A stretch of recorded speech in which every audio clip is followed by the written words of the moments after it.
are on, Mayor. Okay. Calling in order the city council meeting of Wednesday, February 25th, 2026.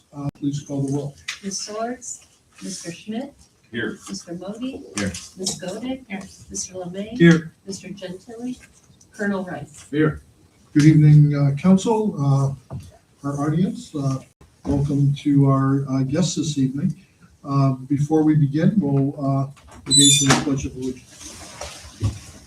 I pledge allegiance To the flag of the United States of America and to the republic for which it stands, one nation, under God, indivisible, with liberty and justice for all. Thank you. We begin this evening's agenda with a presentation. I want to welcome Alyssa Johnson to our council meeting. Alyssa, welcome. Alyssa represents an organization called Power a Clean Ohio, a Clean Future Ohio. And Alyssa is here through the invitation of the city, Ms. Godek, and Mr. Howard Katz of our Planning Commission, who is familiar with the Power a Clean Future Ohio organization. I appreciate both of you very much. You're making all these connections and bringing Alyssa forward for us this evening. Alyssa does have a PowerPoint presentation for us, and I will allow you to simply introduce yourself and take us through your presentation, please. All right, sounds good. Thank you so much. Hi, everybody. Alyssa Johnson. I'm the Director of Programs and Partnerships with Power a Clean Future Ohio. I'm also a Northeastern Ohio resident. I'm based over in Lakewood. I'm originally from Columbus. I moved up to Northeastern Ohio in 2021, and I love it. So I'm staying up here. And I'm here today to chat about Power a Clean Future Ohio and how communities can join our organization and all of the technical assistance that we offer. I'm happy to answer any questions as we're going along, and also afterwards and any follow-up needed that folks might have. So to kick us off, Power a Clean Future Ohio, we were created and established in 2020. We currently have 54 member communities across the state of Ohio, representing about 45% of Ohioans. And we sit at the intersection of three main pillars, and those three are saving communities money, improving the quality of life for residents, and then creating a healthy environment. And we do this through providing free technical assistance, tools, partnerships, and resources to help communities implement plans that they find to be achievable, measurable, equitable, and economical.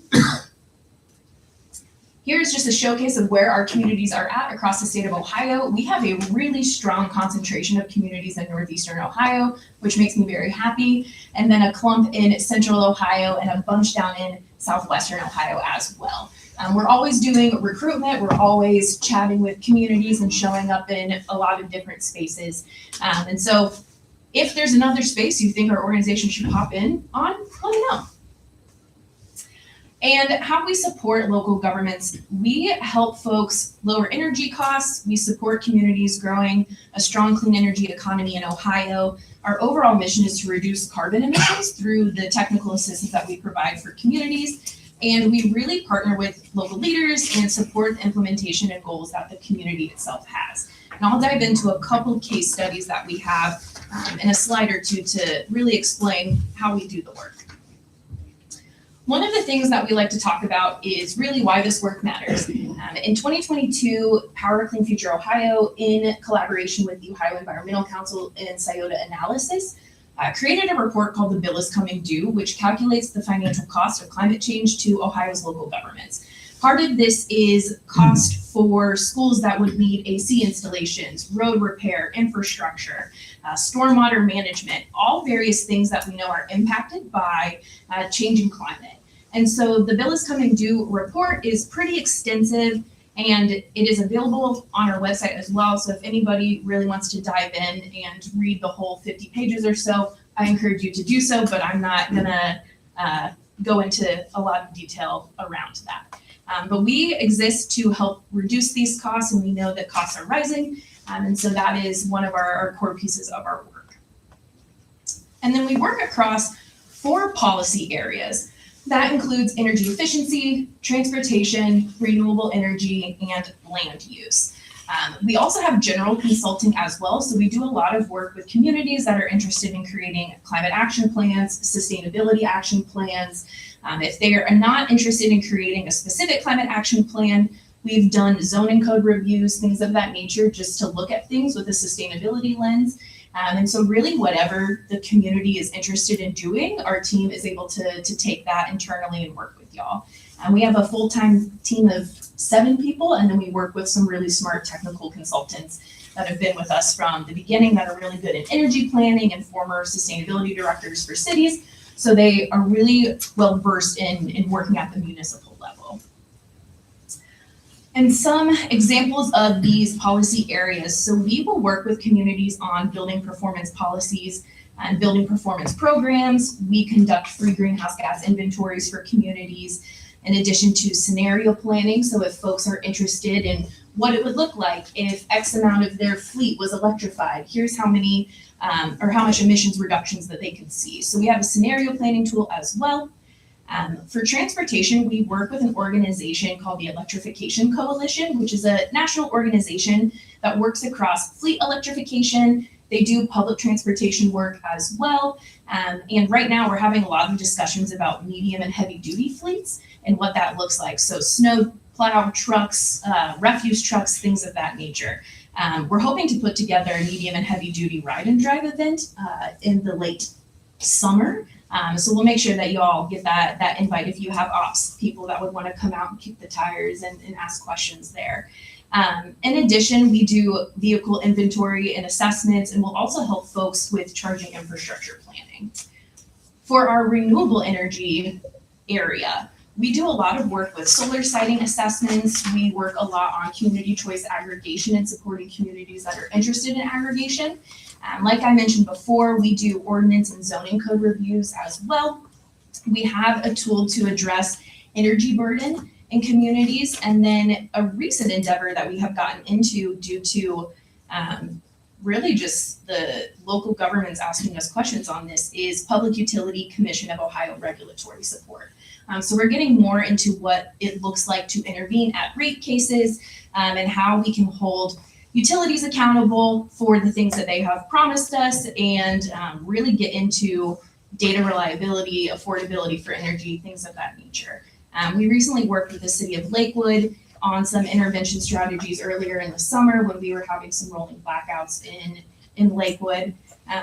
So public utility work is newer, but also responsive to the needs that our communities have had.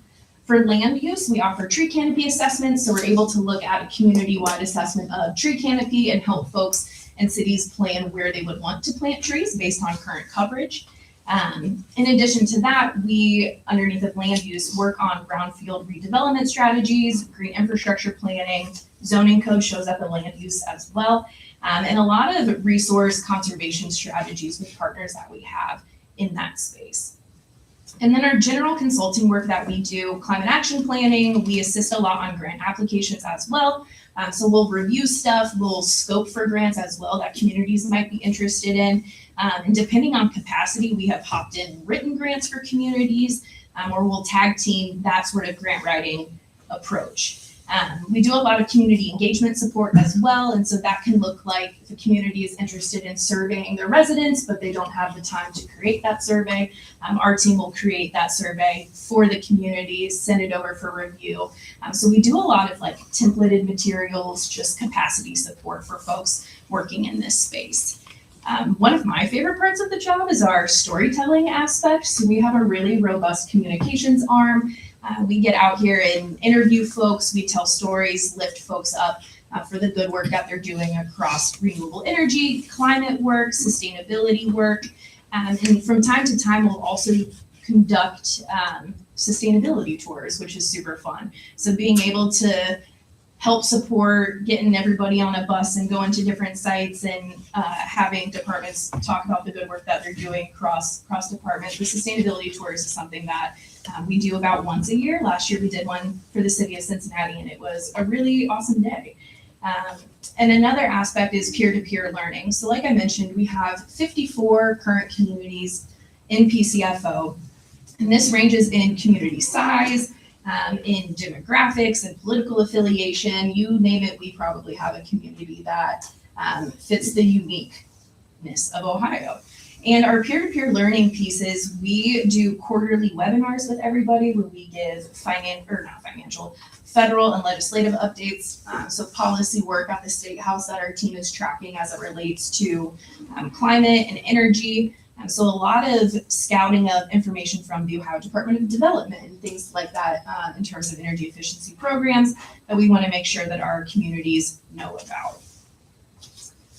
And some examples of how we worked with communities. So Solon is a member of Power Clean Future Ohio, and the Green Team in Solon is a resident-led advisory group. They didn't have a lot of capacity internal to the city to work on green, sustainable initiatives. And so we helped the city of Solon create the Green Team. So we provided a framework for what this citizen-led advisory could look like. And then we helped them launch a community survey to ask residents to share their sustainability and climate action priorities. And then the results of that survey has informed the city of Solon for the work that they're doing moving forward. Which then we ended with a video about the Green Team in Solon. So we interviewed Mayor Krause, we interviewed the Green Team folks to talk about the work that they're doing and how folks can get involved in that work. Another technical assistance example, so we recently, last week actually, hosted an energy efficiency workshop with the city of Fairborn.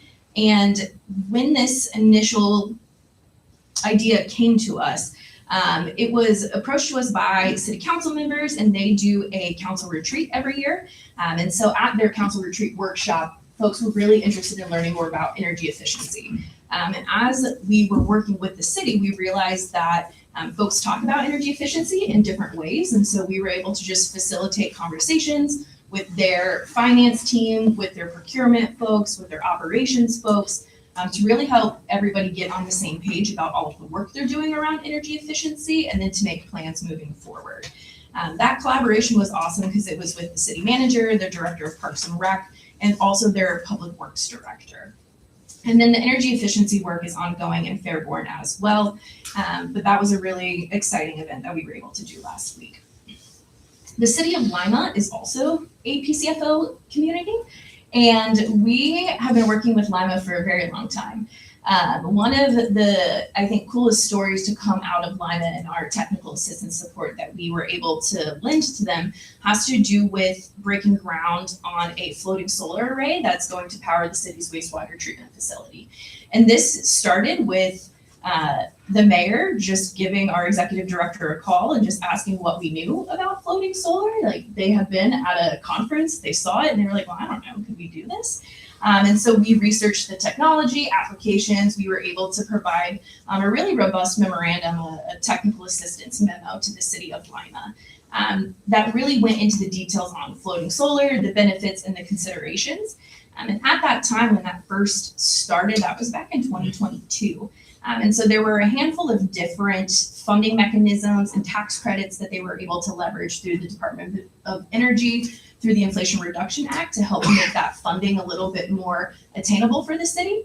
They were able to secure clean energy tax credits, and we also helped them write the RFP that went out to look for companies that could do this as well, to make sure that there was second eyes on this before it went out.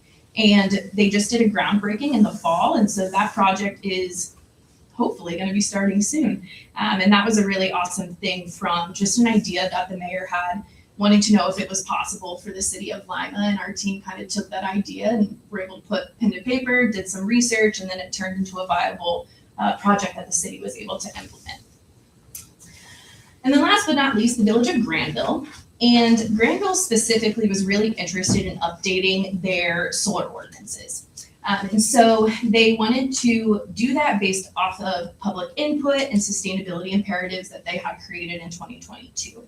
So the village convened a working group of experts and residents to understand best practices when it came to residential solar in the community. And the updated code now balances their historic preservation and aesthetic considerations with increased options for solar installations in the city as well. We developed that, or the village, sorry. we developed the model ordinance for them. Our technical experts were also available to be a part of the internal working group at the village. And now Granville is participating in our climate action planning cohort, and they're really interested in exploring renewable aggregation options. And so a lot of our work with communities is very relationship oriented. It's very relationship based, and all 54 have a different vision, a different way of how they want to see this work done in their communities. And we're really able to meet folks where they are on that. So how do you join us? We're completely free. There are no hidden fees for our technical resources or any of the assistance that we do. We are funded from philanthropy. And in order to join Power a Clean Future Ohio, we have a template resolution that I can send to y'all afterwards and you can look it over. But passage of that resolution, you formally then join PCFO if it's something your community is interested in doing. And then from there, we've got a little roadmap to help folks know where they're at in our work. So you connect with us. So we're at phase 1 right now. And then after a community joins PCFO, there's typically a designated point of contact that then coordinates directly with our organization. And that can be staff, it can be resident-led folks. We have had a lot of different models of how communities have worked with PCFO in the past. And then from there, it's just an ongoing conversation about things that folks are interested in, things that you might be hearing from residents that you don't have time to research. And then we just continue working together to achieve the goals that you all have. And so that is the end of my presentation and my contact information. Happy to answer any questions that folks have right now. Happy to follow up. I think you all got a copy of this presentation beforehand as well. Awesome. But yeah, I'll pause there. I did have a question. Yeah. So, going way back when you talk about in land use, green infrastructure planning, what does that mean? Is it what? Yeah. So for our land use, green infrastructure planning, so we think a lot about stormwater management, so permeable pavers, things that would help water quality. So that's one aspect of the land use. Another piece for the green infrastructure planning also can deal with like bioswales, native plants, native landscapes, things in that sort of category. But really it's land use is, I think, very broad because we also get into diversion from landfills and things of that nature. So yeah, I don't know if that fully answers your question. You said something about or even like the tree canopy assessment. Are we talking about, would that be on public land or is that like for the entire city? Yeah, so it would be citywide. And the way that the tree canopy assessment works, it utilizes a tool called iTree, which is funded from the Arbor Day Foundation. And then it just does like a heat map assessment across. So we could look at a specific area, we could look at, residential areas. We have the ability via that tool to look deeper into that. Yeah. But and likewise with the green infrastructure planning, I mean, we're not talking about just public areas, we're talking about broader. Public. Yeah. This also connects our citizens to you, correct? Yeah. So that's one of the things too that I think a lot of the questions that we get from PCFO communities sometimes come from, emails that they might be getting from residents around a specific question. And sometimes, we will immediately respond with the answers that we have, or it'll be like, hey, that's a really good question. We might need to take a couple of weeks to find the answer and then get back to folks. But we also do a lot of public engagement stuff as well. So if there are public engagement meetings, that would be helpful to have our team come in and talk. We show up in a lot of different spaces to make sure residents are also getting the same information. Yeah, because I was, back to your Fairborn, Ohio example, I was curious when you were talking about energy efficiency workshop there. And again, was that related to public buildings, or was that somehow related to the whole city, the residents? Yeah. So for the Fairborn example, it's very specific to their municipal-owned buildings and energy efficiency. So it's tied directly to the need and the want to reduce their operating costs. However, we will also help communities write things that they might put on a website for residents. And so if there are residential energy efficiency tips that we can help provide for folks, that then would go out in a larger newsletter or however you all might communicate with your residents, we're also able to do that. So Listen, this is all very interesting to me. I'm curious that, you're new to us. yes. We don't know what we don't know. Yeah. Is there a process you have to kind of audit a city and help us identify projects? Or is it more Yeah. that we come to you and, Yeah, so typically for that, what we like to do is we like to start with a greenhouse gas inventory. And the greenhouse gas inventory, we're able to do municipal wide and also community wide. And that inventory really just gives us that snapshot in time of where we're at. And then from there, we're able to see, okay, does this community have maybe really high residential emissions? Do they have really high commercial emissions? So based on where those are at, we're able to look at different levers and tools to address those. That's one way that it can work. But an example for the city of Springfield, which joined PCFO in the fall, they came to us specifically wanting to figure out how to buy back their streetlights. It was a very specific request of, we are spending a lot of money on these, and we would love to find a way to not spend money on these. And so streetlights, we're developing a streetlight toolkit currently for mechanisms that communities have to own their streetlights, to do solar streetlights. It's a very complex process. And so that was a specific example that Springfield had that, they're not even thinking about greenhouse gas inventory pieces right now because the mayor and the city manager there have like very specific things that they want our support on. So it goes either way, really, just sort of what your needs are in the moment. So to follow that up, Yeah. great brief, by the way. Thank you. Energy savings performance contracts. Yeah. Are they available in the state of Ohio? Yes. For municipalities, for instance, say we wanted to completely upgrade City Hall, change out the lights, put in geothermal for our HVAC systems. Yeah. So ESPCs would be a way to help fund that. Yeah, so and we have And gotten. you can guide us through the Yes. process and get us to the right place. Yeah. We have we actually have a current memo on energy savings performance contracts. We had gotten a couple of questions from the city of Euclid on this a couple of years ago. And it comes up in a lot of different spaces, I think specifically in the way we're thinking about alternative finance mechanisms for communities. And I see that as a potential tool. So yeah, we definitely have addressed that. We've worked with communities that are really interested in learning more about that. And a lot of times too, the best sort of person that they can talk to is another community that's used the company that might be looking to do an energy performance saving contract. So we're able to look into our sort of Rolodex of 54 communities and just connect you directly to somebody to talk about their process. That's So awesome. yeah, So Who do you work with from the city? What kind of role? so like in terms of like staff city, like staff. Yeah. So it really depends. So for a lot of our smaller communities, some of these tend to be like resident-led advisory groups. Sometimes it's a council member who is particularly interested and has capacity to do it. Sometimes it might be consultants that they have that work with the city. A lot of times it is a specific sustainability person, but that is not common that every community has that. So I've worked with folks everywhere from a volunteer person that has trust from the city to like a planning or zoning person. The city of Akron, actually, their assistant law director is really involved in this work because he's just like personally passionate about it. So it really just depends based on the city and who has capacity and who might be interested. Okay, thank you. And then is there a minimum population size? No.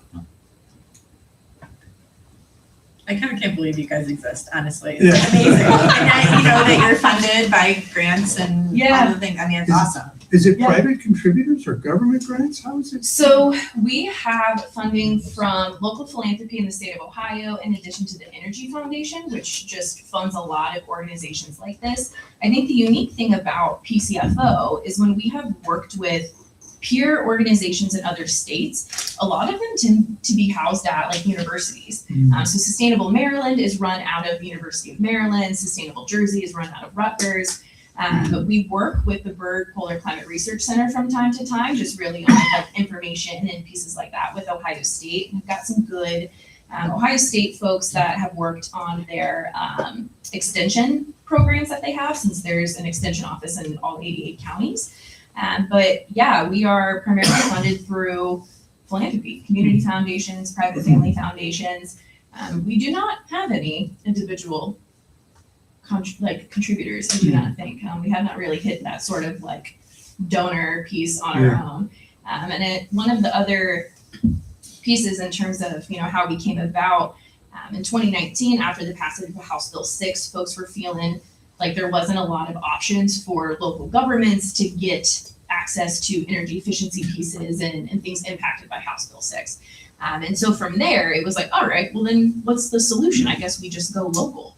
If there is not at that moment in time, like a very strong state force for that.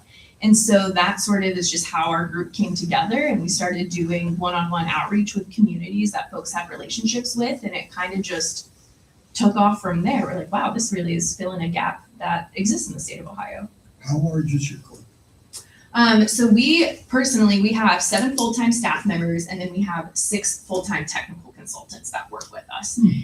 So we are peppered throughout the state of Ohio as well. We've got folks up in northeastern Ohio, a handful in central Ohio, and then a few down in Cincinnati. Would love to eventually have program staff in southeastern Ohio and northwestern Ohio, so we really can pop into council meetings when we're able to, which is, really helpful to also be living in the regions that you're working in. Well, listen, I want to reiterate my appreciation first to Professor Katz and Councilwoman Godick for bringing you forward. Yeah. Unlike Jackie, I didn't know you existed. So this is very neat. I love free. And, Right? I know. Who doesn't? Me but too. it sounds like you have some tremendous resources and advice that you can offer the city.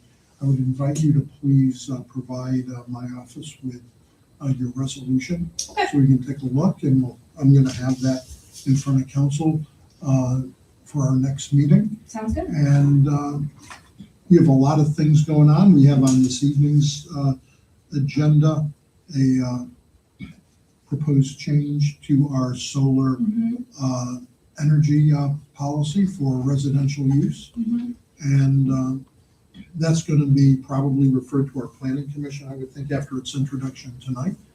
And love to get some of your input about and your thoughts about it. So thank you. Unless council has more that you wanted to get into, I really appreciate your traveling here tonight and giving us this great introduction. We will put your slide deck on our website. Awesome. Make it available for residents, anyone who wants to see it. And thank you very much. Well, thank you so much for having me. It's always exciting getting out from my desk and talking to people in the real world, so I greatly appreciate it. Thank you so much. That was great. Thank you very much. Next on our agenda this evening, I would request a motion to adjourn to executive session for the purpose of preparing for, conducting, or reviewing negotiations or bargaining sessions with public employees concerning their compensation or other terms and conditions of their employment, and for discussing the appointment and compensation of city employees. Someone like to make that motion? Second. Roll call, please. Mr. Schmidt, Yes. Mr. Moten, Yes. Ms. Godick, Mr. Lemay. Yes. Colonel Rice. Yes. I anticipate, audience, that this would be less than a half hour, hopefully considerably less than a half hour. But you'll be patient, please, while we will adjourn to the meeting room downstairs. I'd invite our acting human resource director, Ms. Sisko, to join us, as well as Peter and the police chief and Robert.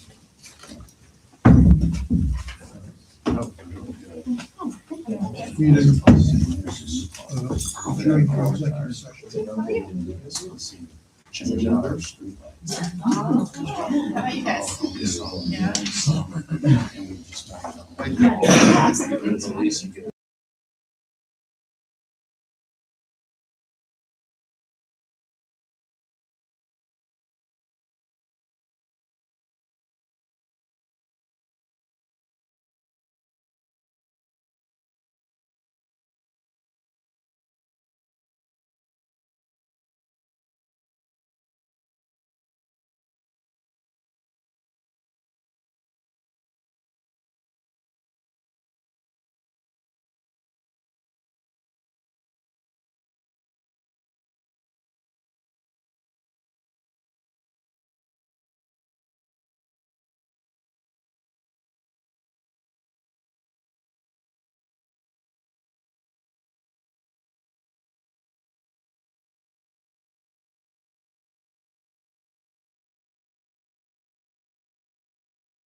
Get yourself a throat lozenge. I've got a bunch in my pocket. I'm ready.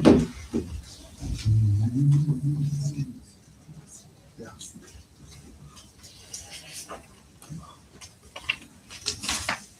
Okay. Shall we resume? Tell me what. We are on. All right.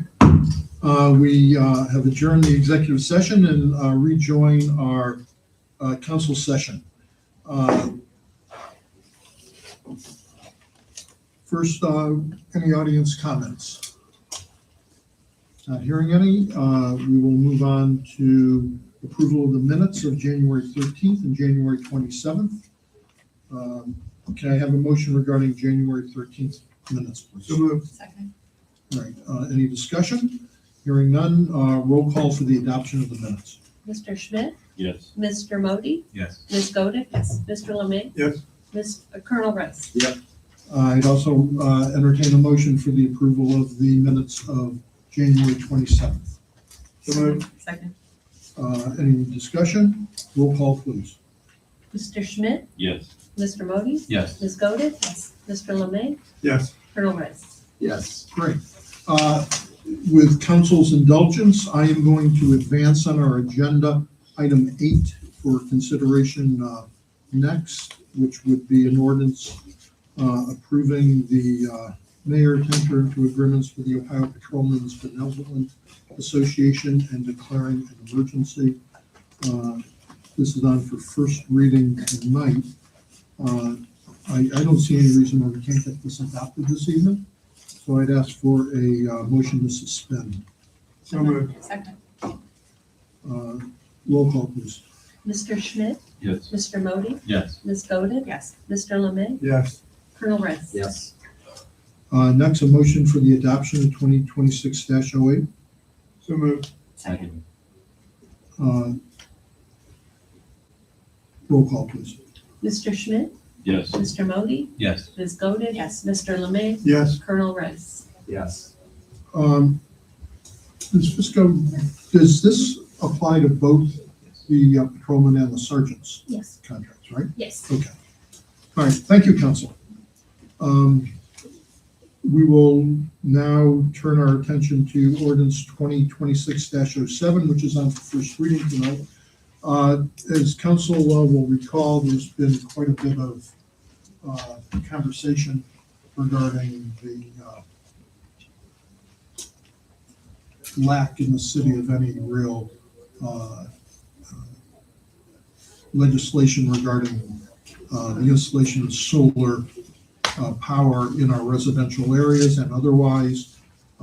Ms. Godick particularly has asked that we get back to that, and so I asked Mr. Smerigan to draft a new chapter that brought up to date legislation that we last saw in 2018, and it's on for first reading tonight. It's going to get referred to the Planning Commission for their consideration. But Jackie, you have anything you want to say about this? I will say that, I did receive an email from, Paul Paulczyk, the building, what's his actual title? Building official. Building official. Just communicating that he had, a few years ago in Morning Hills, they implemented and changed similar to this one. It's basically gone off without a hitch.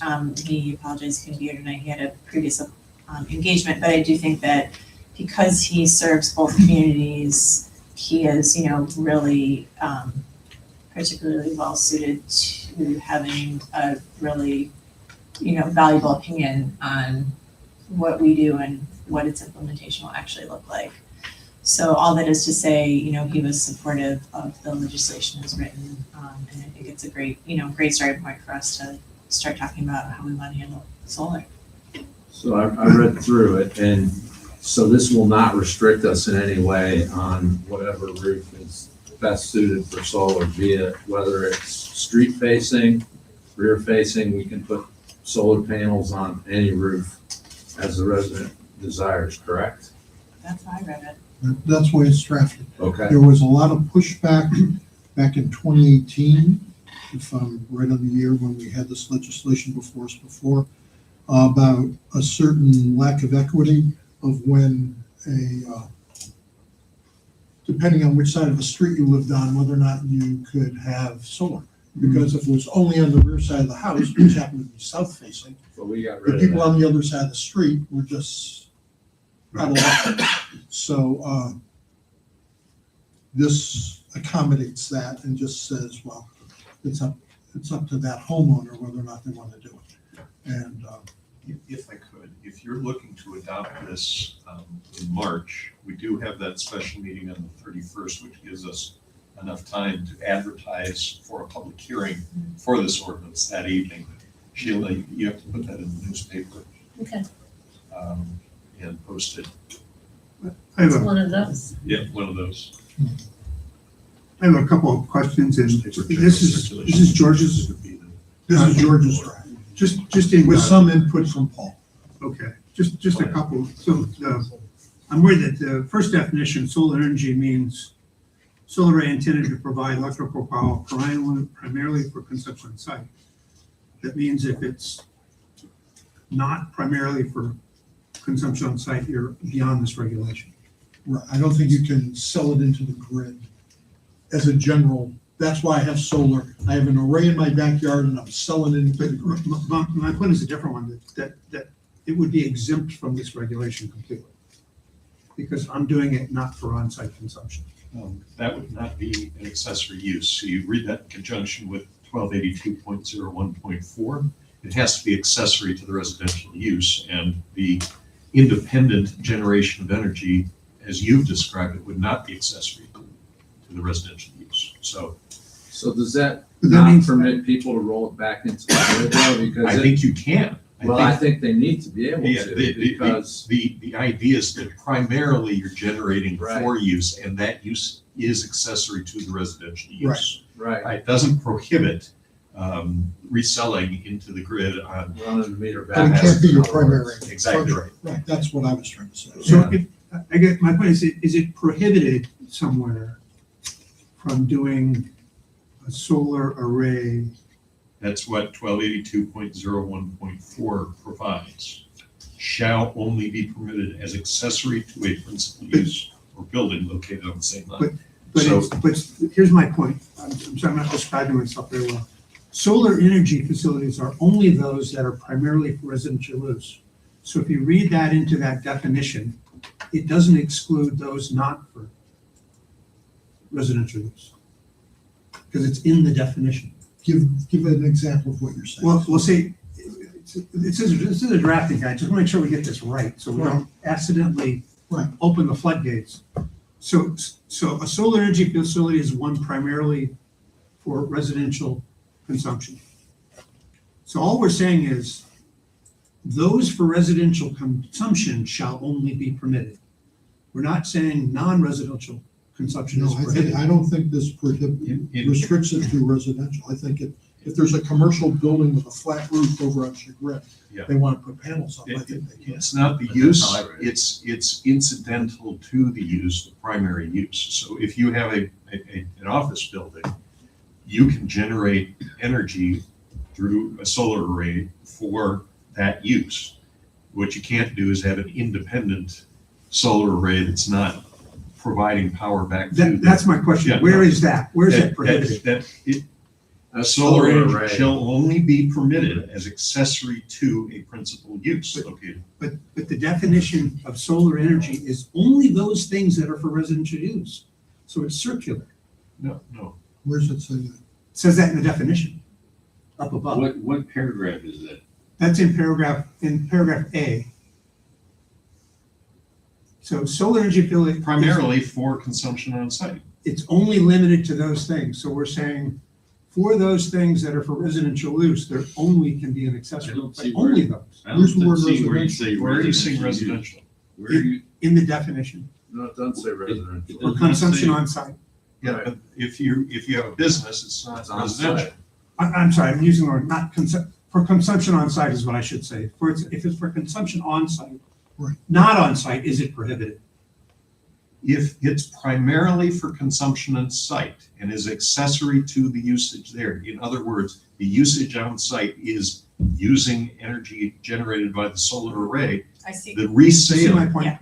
So, Let Jackie explain I that don't know because if I'm I'm not able doing to, it. but okay, so that's under 1.2A specifies consumption on site as part of the definition of the solar energy facility. And then you're saying that if something is a solar energy facility, it's only to be used as an accessory. Jim's point is you're excluding something that's not to be used as an accessory. Correct. You're saying Yes. reading this, the way I'm That's correct. yeah, the way So- I'm hearing it is you could build a solar field and a solar array wherever, and it's not covered by this because it's not part of that definition in part A. It's not for consumption on site. Right, you want to sell all it back to the grid, you don't want to consume Right. any of it. It's- That's not prohibited. by We this. don't permit, But- we don't permit energy production Yeah. as a principal use. It's not as a principal use. We, It's just another thing the building does. I just want to make sure this is covered. I guess- Now I understand. You're saying there should be an explicit prohibition for But any other non-access, thing. for, But- okay, but I there understand is- that. But isn't there in 1.4? It doesn't, because it uses that definition. What's that? It uses the definition that's limited to on-site The consumption. solar energy facility shall only be permitted as accessory to principal use.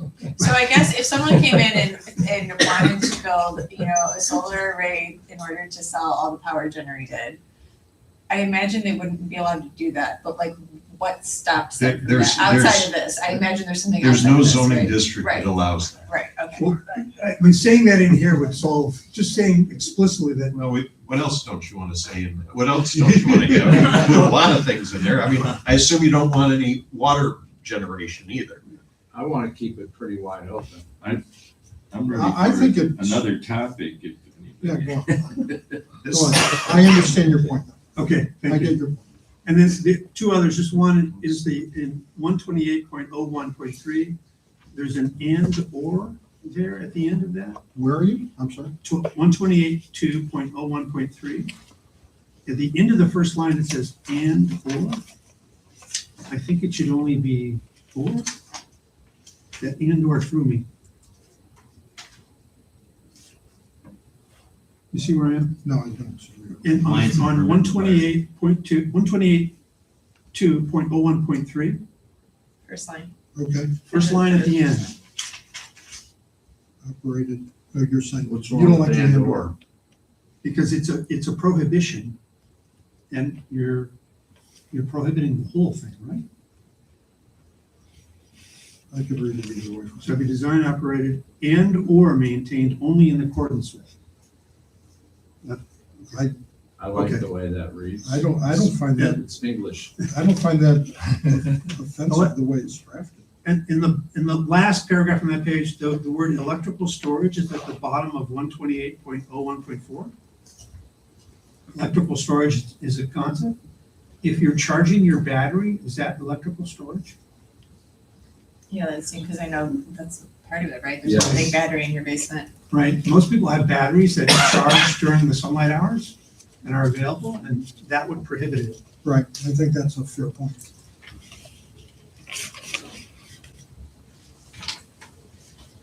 And on the, It should be electrical storage not associated with the primary use of that sort of idea. yeah, but just to have it, so it stores up, yeah, you want to have storage. You want to right? have that Storage, yeah, yeah. And then in the last section is it's all 36 inches off the roof. It's in the next page Right. on 1282.01.5. 36 inches off the roof just seems like a lot. Do not extend more than. I understand it, but Yeah, that may be that's some, how do they build these things? I don't know the answer to that. wow. Maybe this lady can give us more advice. That seems like it's way, that just It's, look, I've never seen them 36 inches. Neither have I, Most yeah. of them are 6 to 8 They're inches. pretty tight to the roof. Yes, they are. so why allow this? Fair point. I'd wait because I'm Oh, not wait, certain, John. this is U3, this is the office district, and it may be Flat different. roof, it'll be tilted. and it'll be- In a flat roof, Gotcha. yeah, Top of it will be 36 inches off the roof. one edge of it. Oh, One edge. Uh, That's for office buildings. Right. Thank you, Mr. But James. would that be in residential? They wouldn't have No, flat just, roofs. it's for the office. But But it's, but it's in in U1, it's residential. 36 You could have a flat roof. There's some, Wow. Okay, I just, on a house to have a sticking up 36 inches would look pretty bad. not when it's parallel to the roof, I don't think anybody, Yeah. no contractor's gonna do that. Yeah. So I have a question. It looks like we've opened it up now that for residential, we can face the street. That's the way it's crafted, yes. For the freestanding though, we're telling them it has to be behind the building. In other words, in your backyard, you wanna get it away from the house. Yeah, but we might run into the same thing where you're not gonna have sun in the back of the building. Well, if you put it in the back, if you put it in the back of your backyard, you would, presumably. You couldn't put it right next to the house. Do we need language in here, sorry, on this topic, where it has to be in the back, but not the side yard? I feel like there was something in here that said, I think it should be in the back, right? Not in the side. That's a good point, because you wouldn't want it in the side yard. behind the principal structure to which says, in section, the first, section on the last page, section C. Is that what you're talking about? I think it's a fair point too. So it says freestanding or ground mounted shall be located behind the principal building to which such a facility is accessory. So that would imply that you can't put it in the side yard. Well, if you take the side yard as a straight line, it could be in both the back and And the side, but Visible but from but the it's side. gonna be far enough back. that's where you're having a policy argument there as to whether you want to be able to see it if you look past the house. Yeah. That's a conversation. I don't know what the answer. So, but we're saying no way, no how in the front yard. is. I have an awesome front yard. You have For an perfect front array. yard You have for a it. great front yard for it. So, No array for you. but I have my backyard entirely trees. So, How are no you? array for me. Like cats. Can we let Mr. Cat sway in? Wouldn't this be like other issues that we have dealt with at the planning commission, where it would be prohibited, but if someone said that their entire backyard was covered with trees, they would be asking for a variance to put it in the side yard or in the front yard, and then the planning commission would determine, could it be seen from the street, would it be appropriate or not appropriate? They could make the case for practical difficulties. Correct, They would be eligible Which- to which this is means in the zone. Right, you would So I have can to have show, practical difficulties. just like you Yeah, grant, like. You'd have to prove practical I difficulties. think I You could. got some trees. Right, Well, hold we on, have let's the- play this out for a second. Right, we, like, when we had an issue involving, the greenhouse, and they said the trees cover all this part of the backyard, therefore it has to violate the side So setback. everybody knows when that happens, all of the neighbors get notice Yeah. and an opportunity. So Yeah, if there's an impact on the neighborhood or whatever, people get to be heard about that in the No, I variance could, process. I could live with that. I'm just, yeah. I Okay. could live with that. Well, listen, I think that we've come to a point of our conversation here where we've had a first reading. I think these are good points. We have two members of our planning commission here who have witnessed and listened to these comments, and, well, actually, three members. Yeah. Three members. So we will carry these thoughts to the planning commission and have that conversation. So, with, I have one recommendation. sure, When we have when we put it out for public to come here, yes, whatever date that is, I think it would help people see examples of what new solar looks like on roofs. You know, just aesthetically. We gotta get your neighbors' pictures up there, right? Can we do that? Yeah. we can try to do that. I don't want to promise something that I don't right now know technically how we do it. Ask the person who was just. Who was there. just here. Mm-hmm. Should be. in more- Yeah, I think we're gonna Just a ramp thought, them up right just a away. recommendation. No, I think it's a good suggestion. Okay, so consider this first reading had and refer to the planning commission. Next, we will move on to, and I think that those were incidentally very good points that members of council brought up here this evening. Next, we have a. Did you want to go back to audience comments since we passed those? You want to go? to- No, we did. We did. We did. We did There were that. no comments. No comments. Next, we're gonna move to a motion to authorize the city engineer to proceed with the bid process for the Gates Mills Boulevard multipurpose trail phase 2. You're telling me it was still on. And Mr. One moment. Shi has his own There we go. Sorry. slide deck to present to us apparently. It's gonna be great. I'm really excited. I think everybody wanted to see a little bit of a picture or rendering of what we're proposing. Just really quickly, we'll go through these. This is just the map that we've had for a while. That little green slot is the last piece on Gates Mills Boulevard, near the top of the map. That's gonna go from Fairmount to Cedar. So red is what we have, Red is built. green is to come. Right, and actually, this is not current because we do have the sidewalks on Shaker, we have some south.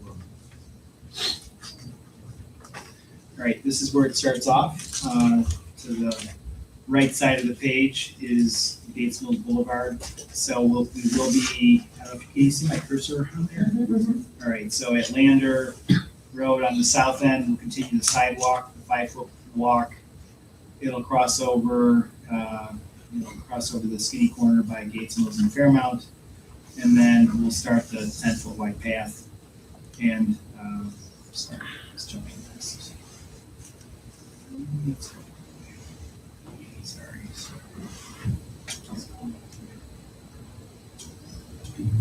Hold on a second. Getting ahead of myself, all right. So we do have the 10-foot path here. This is a relatively recent aerial, so you can see the crosswalk that we've set up here, so that's where it'll cross. This will be 10-foot wide, and this will start the path. As we continue to the northeast, there's a little bit of a Can you blow I'm up. sorry, can you go back, what's going on at the top of the screen? Why don't you orient us better? Okay.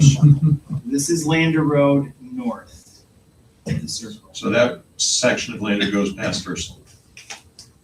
Yes. So a person could walk completely around the circle? Yes. Okay, that's all I wanted to know.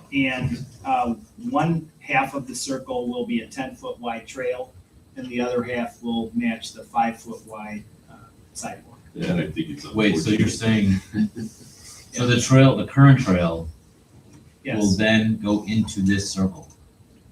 It No, does not no. go physically into the circle. It goes on the around the outside of the perimeter. circle. This is already built on sort of the northern portion, and it stops at Lander. So this will connect to, the last piece is connecting it to the trail on Gates Mills here. Is there any downside of it going through the circle also? Yes, circle is not a great spot for bicycles or pedestrians to cross. I think it's a huge safety issue. It's something that's pleasant to look at, but I don't really want to encourage people to go out and hang out in the middle of the circle unless for some reason we decided to cone it off and have a day where we did some cleanup on it or whatever. But it's not really an accessible public space. And people do, because of the geometry of the circle, people can and will drive at a pretty good speed in the circle. And you really kind of try to isolate the crossings in areas where they're forced to slow down because they're making a turn or coming out of the circle or coming off the circle at a stop sign. Thank you. So this is more of a little bit of a blow up of the trail. I've shown a little bit of a potential hardscape wall that mimics what we have at the front over here at Brainerd. I don't know exactly what it's gonna look like. That's another conversation with the landscape architect. But it's, we're planning for some type of feature to be there.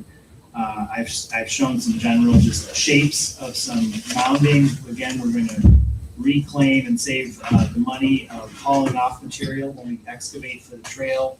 And we'll use that excess material to build, which is mostly topsoil, to build landscape mounds that will enhance the appearance of the trail.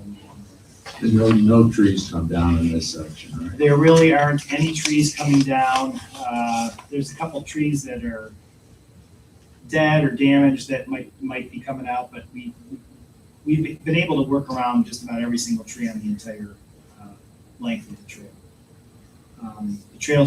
The trees currently are spaced out pretty well, and there's a pocket here where there's a little bit of a clump of trees. There's also a creek that runs through a section over here on the right side, and we work around it by kind of hugging the northern edge of the boulevard, and then we kind of wander back more towards the middle. The geometry, the slope of it worked out really nicely. We have a good spot for crossing. It's a little bit on the high side, which provides a good sight line for pedestrians and cyclists that are coming up to that one little crossing that's on Gates Mills. So again, there's other opportunities near these intersections to do some modest mounding. These are probably going to be maybe 3 to 4 feet high at the most, nothing too substantial. Continues on through the boulevard. There's a couple areas where we take advantage of the topography and curve around some little clumps of trees. And a couple more sheets here. There's a section as we close to Cedar. There's a fairly dense wooded area that's, I don't want to say it's pristine, but it's very mature. It's nice. And when we did the sewer project, we ended up having to cut a swath through there to the sanitary sewer. So we're going to follow the path of the sanitary sewer, and we're not taking down any trees, and we're just able to run through that path. And it's going to work out really well. Where we've stopped it is just shy of Cedar Road.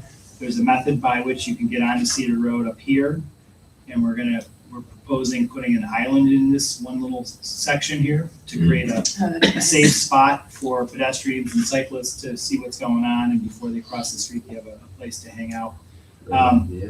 On the far side right now, we just have it just ending, just sort of dead ends. Long term, if Mayfield Heights does something, there's some very large islands that would be nice to sort of take out, but I don't think we're at the point where we want to make a commitment to do those sections until we have a better handle as to what they might want to do in the future. You said take out or put in? Well, we would take out the existing pavement and put in an island, okay. Yes, put in an island essentially.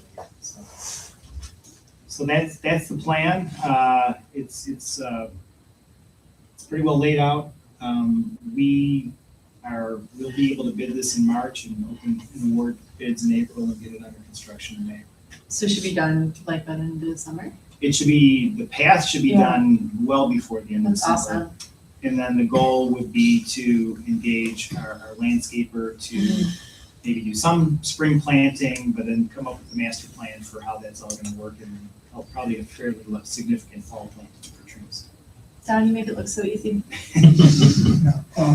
We're looking, as you'll see on our agenda tonight, we also have a motion to enter into an agreement with MKSK for the design of the Gates Mills Boulevard landscaping for this phase 2. And hopefully we can proceed with that tonight too. And Susie Maurer and Cullen, her colleague, are anxious to get going. It'll be thematically sort of continuation of the first phase of the boulevard. They're looking to do maybe a few different things. They've considered maybe even planting a small arboretum of trees to increase the tree coverage out on this section. It's a little sparse in the way of trees. Here, I have a picture up there. That's looking from the circle, looking to There you go. the east right now, and it is a little thin. So, kind of our goal is to go from this to more of the things that we have on the rest of the trail. So, thank you, Don. Sure. Any other questions for Don? Then we would entertain a motion to authorize the engineer So to proceed with the bid process. Second. So moved. Oh, you got it. You got it. They beat you. Okay. Okay, any further discussion? Hearing none, roll call, please. Mr. Schmidt, Yes. Mr. Moody, Yes. Ms. Godek. Yes. Mr. Lemay, Yes. Colonel Rice. Yes. Great. Next, I'd ask for a motion to enter an agreement with MKSK for them to proceed with the design of the project. So moved. Second. Roll call, please. Mr. Schmidt, Yes. Mr. Moody, Yes. Ms. Godek. Mr. Lemay, Yes. Colonel Rice. Yes. All right. Thank you, council. We're underway. It's our goal, although MKSK and its plantings will not be complete, certainly till probably later in the season, that the first phase, phase two, so far as the trail, will be installed by the end of June, hopefully. And we will actually be able to utilize it if we do have any sort of July 4th celebrations going up the Gates Mills pathway. So we'll see how it all works out. I want to thank Mr. Advent and his crews who have already been encouraging that they will be able to actually engage in the planting of a lot of the trees, not flower beds and things like that. But so far as the tree plantings, we have an extraordinarily capable group of workers who are very experienced in planting and maintaining trees. And that's going to help accelerate some of the landscaping in this and probably have it be done as and more successfully than if we hired outside contractors to do it. So I appreciate that stepping forward, Mr. Advent, in your department.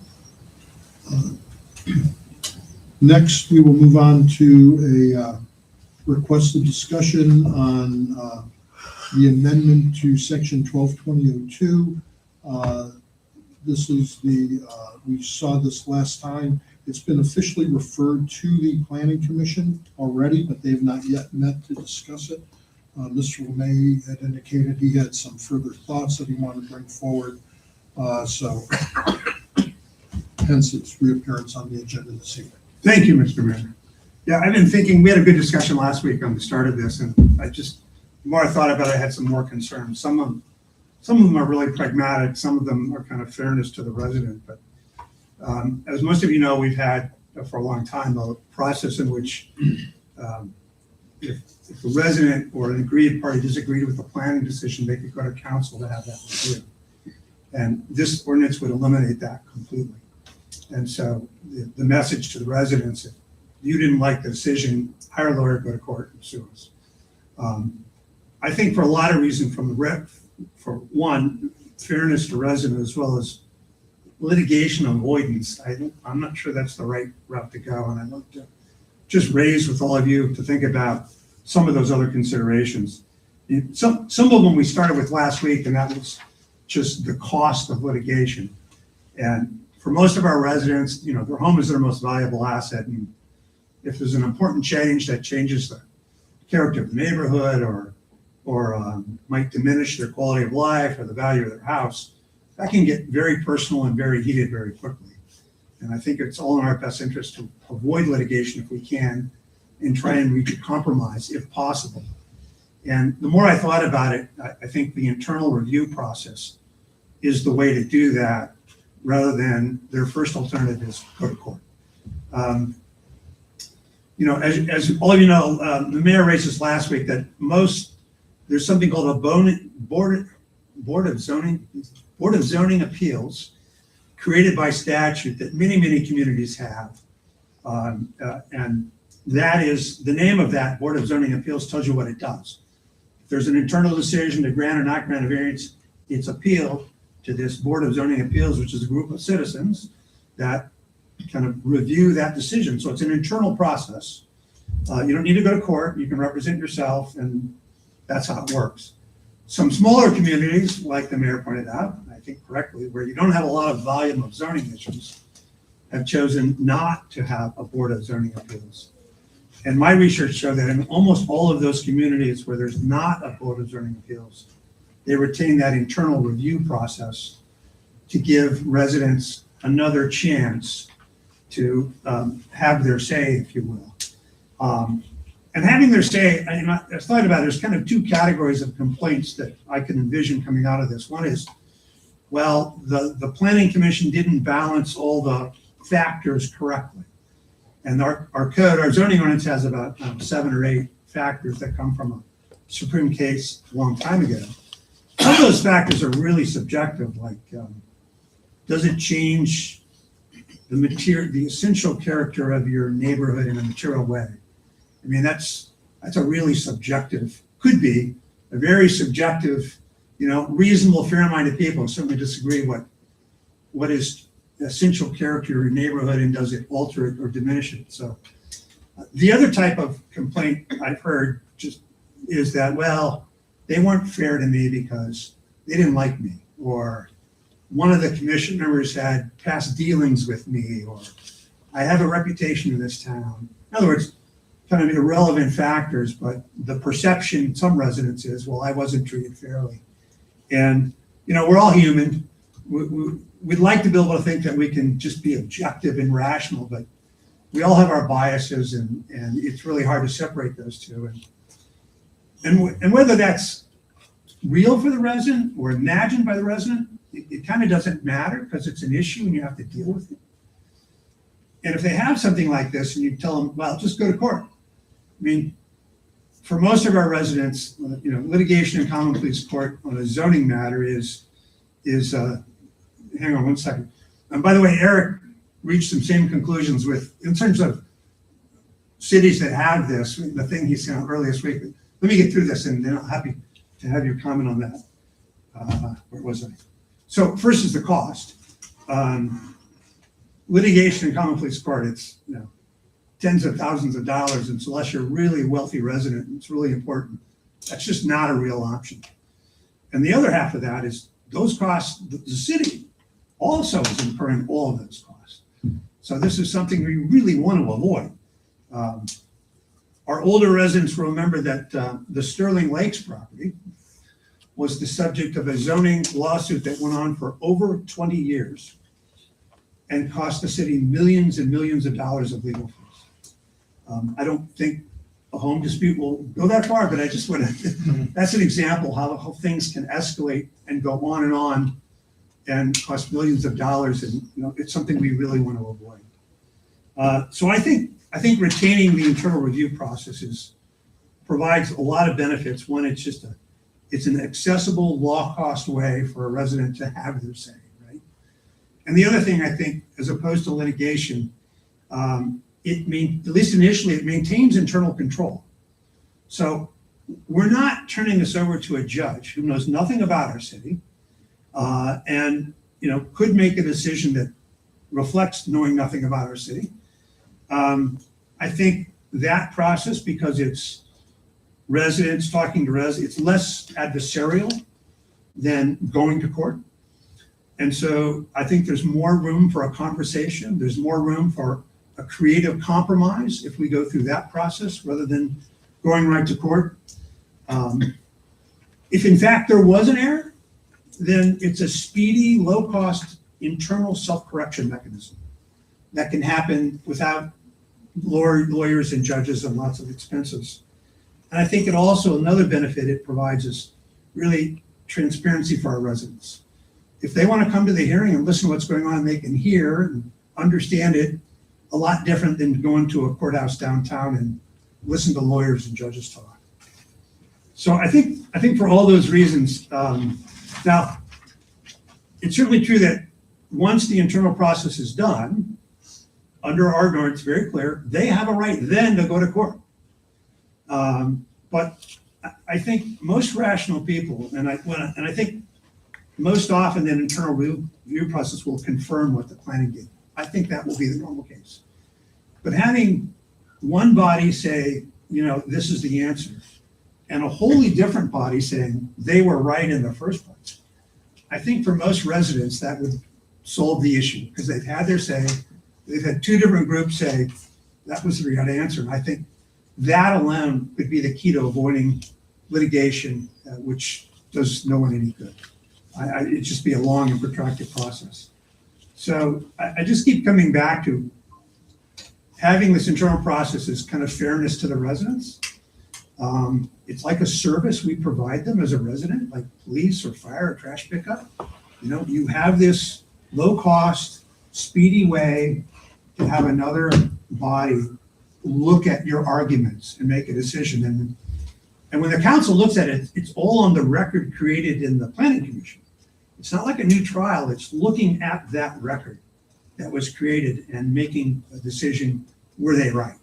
And also answering, if they thought someone was biased, you could get into that, I guess, but I just think that from a litigation avoidance standpoint and from a fairness to our resident standpoint, I think there's a lot of merit in keeping that internal review process. I'm open to the other part of that. It was like eliminating, I think your point, Jack, it was the automatic. I don't think that's proven to be a huge benefit, but I think the internal review process is really a benefit to residents. And I think, if history is any guide, that means, I don't know, once every 5 years, council might have to review something, because it's really almost never happened. Usually we reach a compromise, if you would. Right. At the planning Right. level. But if it would happen, we're having this vehicle available to avoid litigation and gives residents a sense of fairness, and I didn't have to hire lawyers to get my say. I think it's important. So I would encourage us to keep that process. Okay, I appreciate your comment. I don't think there are black and white. I think you've made some excellent points. I don't think there's a purely black and white answer to this. I think these are I guess points you make. The other point, just from a Pepper Pike standpoint, at least in my research, we would be a real outlier to not have any internal review process. Mhm. I think almost every other community I saw, I think on Eric's list, there was only one community that didn't have some type of internal review process. Indian Hill, I think, at the bottom of your list, but every other one either had a Board of Zoning Appeals, which is an internal, or you could go to council to appeal. I think Mr. Schmidt had something. Well, you said something, now I can't. I'm sorry, I didn't. I can't didn't we get on my refrain, it was flow? so long ago. He was on a roll. But would the resident be able to introduce new information when it came to appeal? No, under our system as it's currently structured, the existing, it says, that is on the record created at planning. So it's on that record, you can have a hearing and you can have new arguments about that record, but it's still on that What record. does that mean, new arguments? Well, you wanna look at, Because here's what I want to make sure we don't avoid, is I want to make sure somebody doesn't go into the planning commission and half-heartedly prepare just to see if they can, throw pasta on the wall and see if it sticks. no, And then when they get turned down, now we're coming in and we're getting all this new no. stuff to And it evaluate. doesn't preclude them coming back to the planning commission, right? Like that would be if they came and they Well, that's what I would Right. want That's what understood. you Yeah. want. I want to, you're welcome to bring new information back to the planning commission, but I don't want the council to see something that the Exactly planning right. commission No, hasn't seen. Yeah, and I'm dead on with that. I'm agreeing with everything you're saying. I don't think new evidence ought to be available to the appeal board, be it a BZA or a Correct. council, to take into consideration and reverse. Correct, I agree with that. However, if someone can claim, gee, maybe I didn't understand what was going on, that this is, and now I realize this is salient for my presentation, I think at that point, it would have to be remanded back to the planning commission. I agree. For their consideration. I agree, because that's the body that wants to look at the whole of the evidence. Right. And so I don't, and that's our record today. It's record that's on the record created at planning.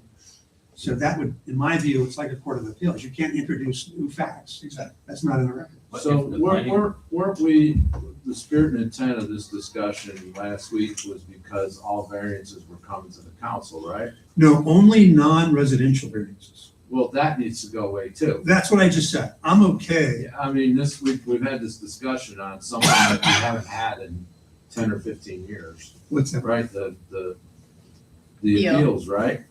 When's the last time there was an appeal? Well, my point is that, I don't have a problem with your, I think it's not a bad process, but back to the original thing, we're trying to get rid of. The automatic Too many thing, I don't things. think anyone at this table right now has any Right. disagreement over ridding Right. themselves of the automatic. Yeah, that's I'm kind of, okay with that. that's why we Right. brought this up originally. Right. We So weren't now trying to we're get- gonna look at the appeal processes. So that part I think we could almost consider when we think it's planning. That Yeah, part's we done. want to keep everything at the planning commission, it doesn't need to come here. And if the planning commission doesn't want to deal with changing the appeal process, they can weigh in on it. Yeah, I think the only question is, does it come to council or do we create some BZA which has its own? and it's never gonna meet. The Right. spirit and intent of BZA's for, most communities, larger communities, is BZA does all the variances, and the planning commission actually We're just too plans. small. But yeah, we're too small probably to have that, so Okay, all right, I get it. all right. Okay, good. Thank you for bringing it up again and for your comments this evening. We will move on to committees. Mr. Schmidt, we had a finance committee meeting tonight. Yes, we did. We had a finance committee meeting. We've seen 1 month of activity, not much. We're aware that there's probably a need to reconsider the budget with new contracts. So we look forward to reviewing a new budget in the near future. Okay, thank you, sir. There was a communications committee meeting. Swords is traveling for business this evening. Would one of the other members like to catch up as to what happened? I will simply throw in that the camera that was discussed and recommended by the communications committee, and I think by every living person in Pepper Pike, we have now in our possession a new camera that will replace that one up there. And we're waiting for a contractor to show up to install it. But other than that, Mr. Modi, you have anything you want to add from the meeting? Yeah, the committee met, was the 17th, I believe, yeah. And members of the committee did a prioritization exercise on where we should spend the next couple weeks of time. And the culmination of that discussion was,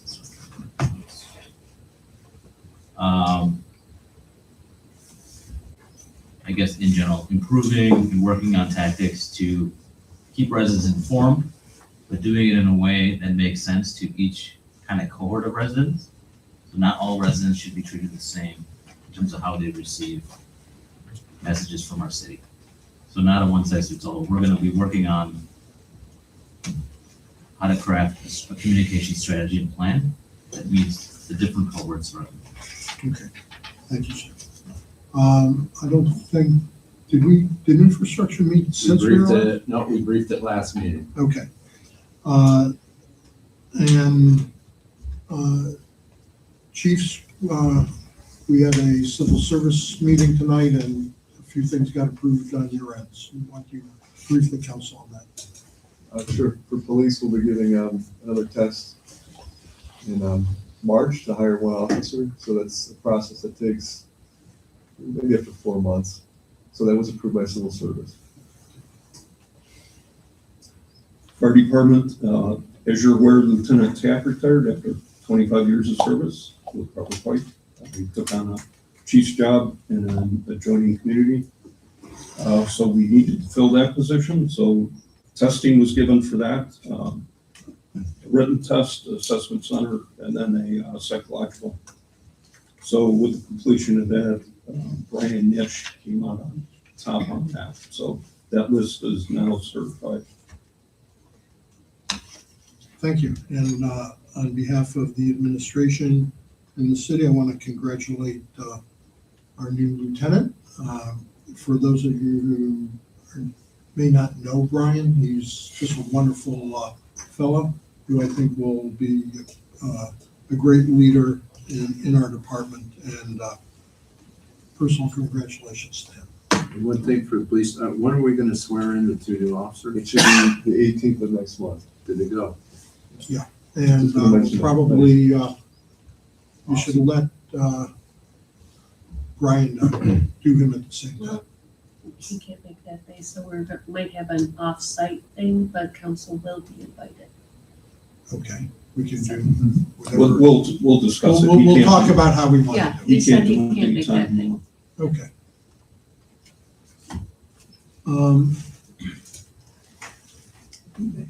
Gentlemen, anything? You got, I don't know why you're still here, Mr. Shi, you have work to do, so you're not there designing things. We've got a lot of work to do.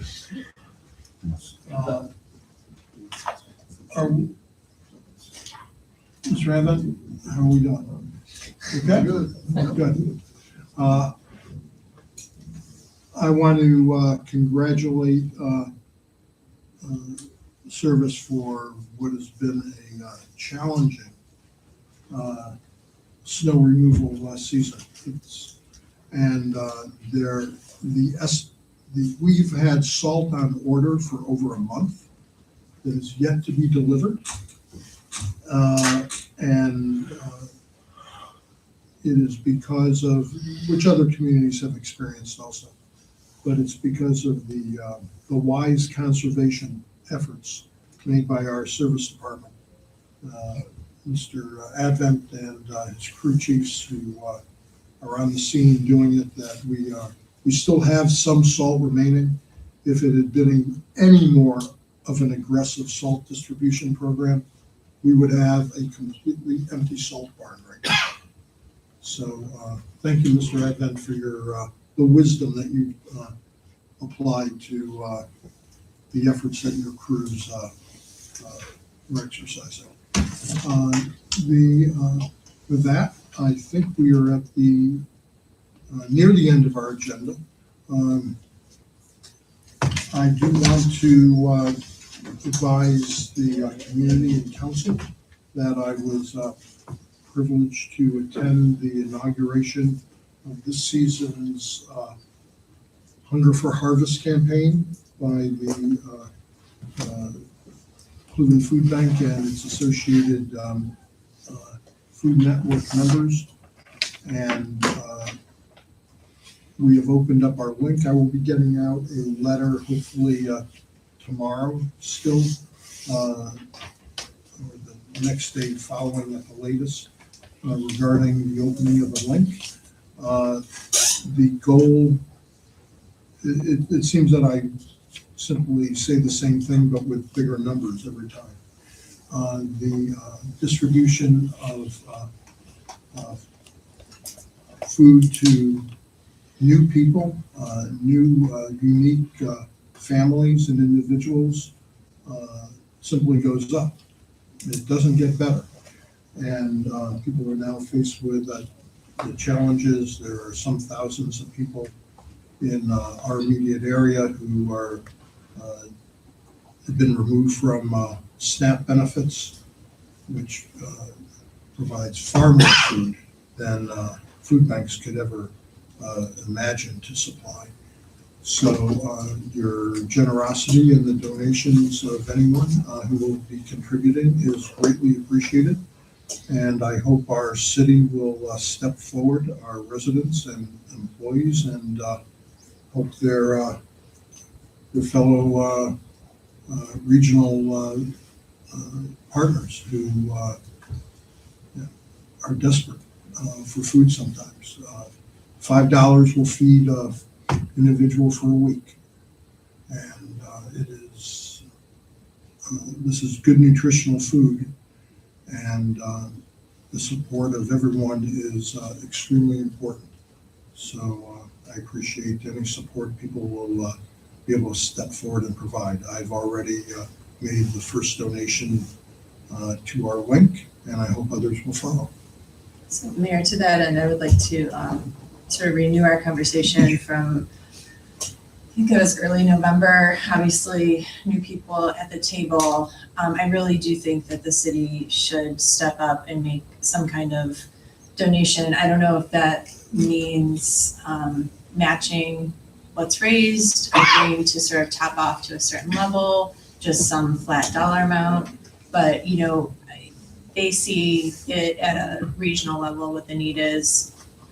Just anecdotally, in the work that I do with the service committee, we provide grocery gift cards to the school social workers to pass out because, you know, they're on the ground, they see what the need is in our schools every day.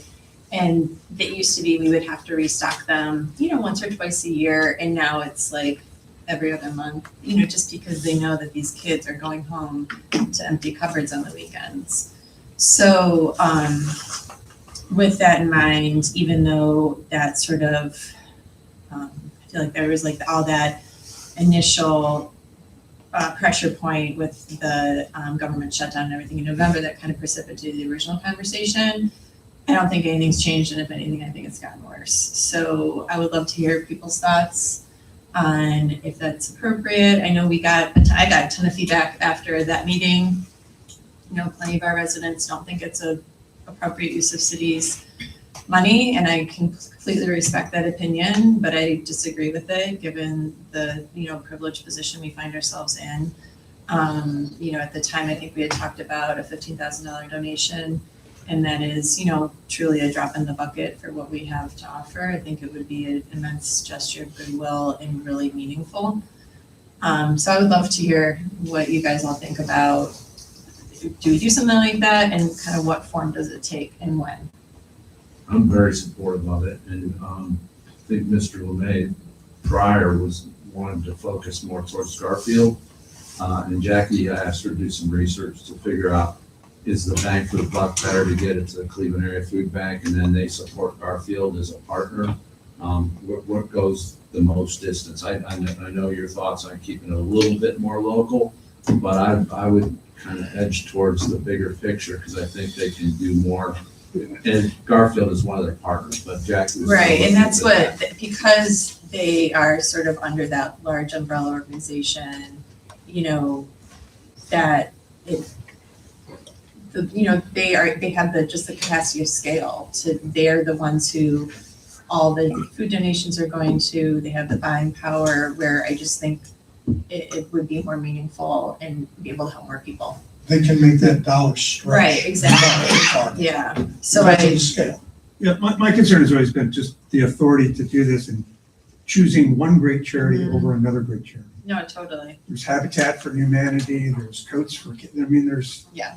so many charities that serve essential human needs, and to pick one on behalf of our residents, it just bothers me that.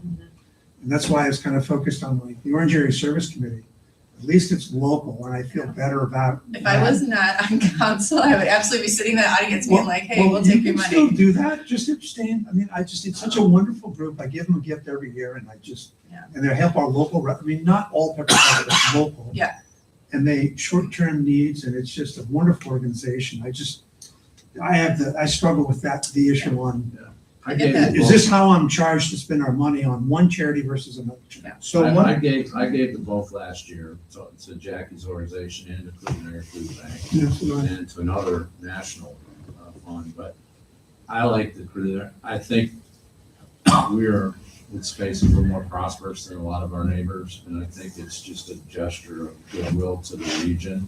And I'm good with it going to the bigger picture. One thing that I really appreciated as a thought, something that Ms. Godick expressed, was a match. And that may solve part of Mr. LeMay's concerns too, because then people are well aware of the city's contribution to, and they're meeting it. And that way, we're also incentivizing people as opposed to a lump sum saying the city's pushed out this money. And people go, oh, well, the city took care of it. I don't have to worry about it. But if we do it as a match so that people then have partnership with their city, and they know they have a partnership with their city. So that way the spending of those city dollars are in part, bought into by the residents who are looking for the match. And we then also, hopefully, will, in the end, extend the amount of funds that are raised for the effort. So I would support the idea of, let's say, the $15,000 that was discussed before as a matching program, so that we can encourage residents to have a reason to stretch their own contribution while recognizing that the city itself is going to be engaged in this. So it's no, oh, the city did this without us knowing about it. And I think that works well for everybody, both the overall goal, the buy-in by community, and I think we can end up in a really good place overall that way. Is this being thought of as a one-time thing or like ongoing? I mean, I feel like it would be a conversation, if someone wanted to raise it at future drives. I mean, did you do the fall and the spring every year? Is that typically what you do for this? Yeah, so this is the big harvest thing. They also have, well, I think now they do. We always do a harvest for the holidays also. That sort of pops up between Thanksgiving and New Year's. When this came up before, I mean, I wasn't on council at the time, but I recognize it more as an immediate crisis. There was some particular events. Right.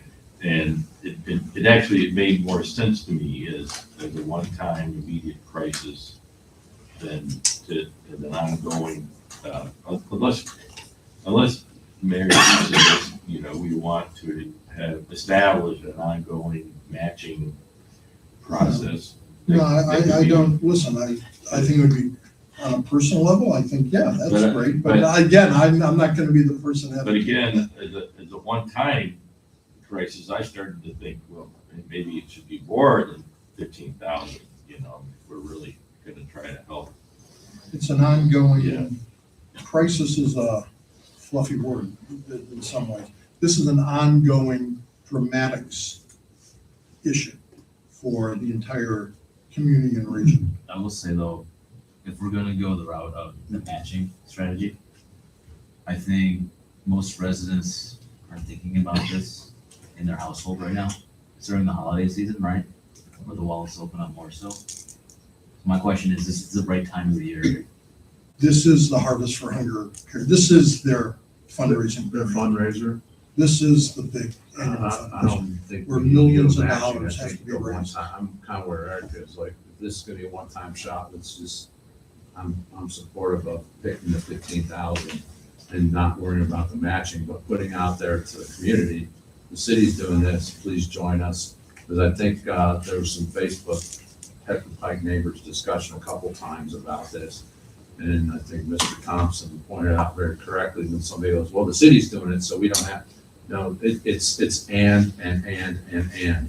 We need communities and other charitable, and we need people, and they need more than we all can give them anyway, right? So I think you're correct. Okay, but in reality, people's brains don't work like that, unfortunately. I understand. Their goal this time has had to be raised from, I think it was somewhat less than $11 million raised in the last event. And they've had to raise it to their goal to $11.5 million in order to meet the needs that they have projected. To your point, that's a valid point, Sandy, but I know whatever we do, hopefully we do something, I'm in the end, I'm gonna do it either way. I'm not gonna tell the city took care of it, so I'm in the end. So those are my comments about that. I leave it up to council as to whether you want to do anything further right now or not. I think if we did the sort of lump sum from the get-go, framing it as a, challenge to match type of thing, right? I like that idea too. More so than will match. Yeah. Well, I move for the city to make a donation, a one-time donation of $15,000 to the food bank and use it as a challenge for the residents to match. Is there a second? This wasn't on the, this is text. It wasn't on the agenda. Those are my comments. The mayor. Yeah, yeah. That's my Well, comments. I don't- And there's two members not here. If you want to, Well, go ahead. I'll second. Yeah. Okay. Is there any other discussion about this? I mean, I guess, do we want to save it for next week or do it today? Doesn't matter. Well, it's next month. Next week. If we have the votes to pass it tonight, I'm good with it. So I How guess many do we need? four. Just four? It's within mayor's spending authority, but Okay. four members All right. I'm not consistent on this. Sounds like council. No, I understand that. I just thought that there was one time we needed five before I was like. Yes, this is Just special. one more question. In years past, was this an annual thing the city did? No, the city did it one other time, I believe. Like during COVID, right? Yeah. Okay, roll call. Mr. Schmidt, Yes. Mr. Modi, Yes. Ms. Godin, Yes. Mr. Lemay, Abstain. no Rice. Yes. Okay, well, thank you, council.